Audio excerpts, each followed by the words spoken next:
Il existe au sein de l'univers Dragon Ball la Patrouille Galactique. Il s'agit d'une police qui fait régner l'ordre dans l'univers. Tout au haut de cette organisation se trouve le roi galactique, ayant la place de chef suprême. Nous apprenons néanmoins durant l'œuvre que la plupart des membres de cette police sont redoutables, mais pas assez puissants pour s'opposer à Freezer et à son armée. Néanmoins, nous avons découvert récemment le number one de la police galactique, portant le nom de Merus. Une personne ayant neutralisé en quelques secondes Vegeta et Goku. Une personne aussi rapide que même le légendaire Vegeta 4 n'arrive pas à suivre ses mouvements. Une personne sûrement plus rapide alors que Dispo, qui était jusqu'à aujourd'hui la personne la plus rapide des 12 univers que nous connaissons jusqu'à aujourd'hui. La police galactique était-elle vraiment impuissante face à l'armée de Freezer?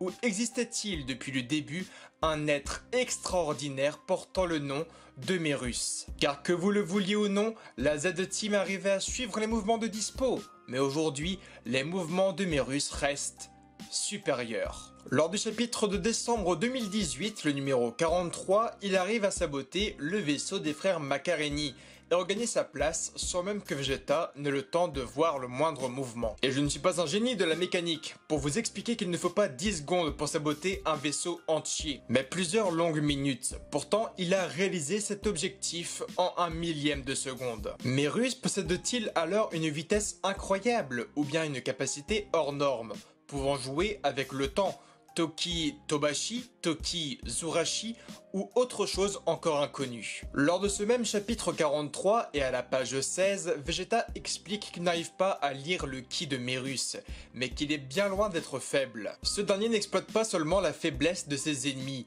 il est assez agile pour devancer Vegeta et Goku, ayant pour rappel des niveaux de dieu. Selon Vegeta, cela en dit long sur ses capacités. Désolé Gaki, mais pour moi, Merus se retient. Pourquoi Vegeta n'arrive pas à lire le ki de Merus? Possède-t-il un ki divin? Et surtout, depuis combien de temps Merus a rejoint la patrouille galactique? Plusieurs dizaines d'années ou bien quelques mois, préparant ainsi la récupération de Moro? Je ne sais pas vous, mais j'ai une certaine odeur en ce moment, une sorte de pressentiment à l'arc Majin Buu. Vous savez, le fameux moment où Shin est venu avec Kibito sur Terre pour demander l'aide de la Z-Team afin d'empêcher la résurrection de Majin Buu. Dans le fond, j'ai un peu la même odeur aujourd'hui. Merus venant à la rencontre de Majin Buu, faisant également la rencontre de Goku et Vegeta, afin de stopper la menace Moro. Mais qui est vraiment Merus? Un Kaioshin? L'un des anges? Ou un mortel juste extraordinaire? Car oui, via son expression du visage ou son physique, il a tout pour ressembler à un ange, même si les chances sont minimes. Le calme et puis l'espèce de perfection du faciès.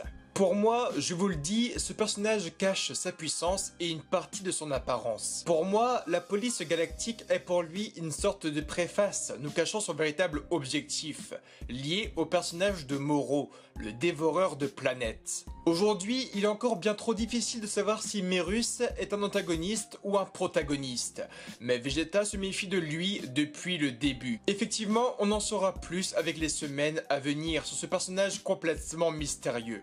Œuvre-t-il alors pour la justice ou bien la police galactique était pour lui l'occasion d'attendre que son maître reprenne de la puissance?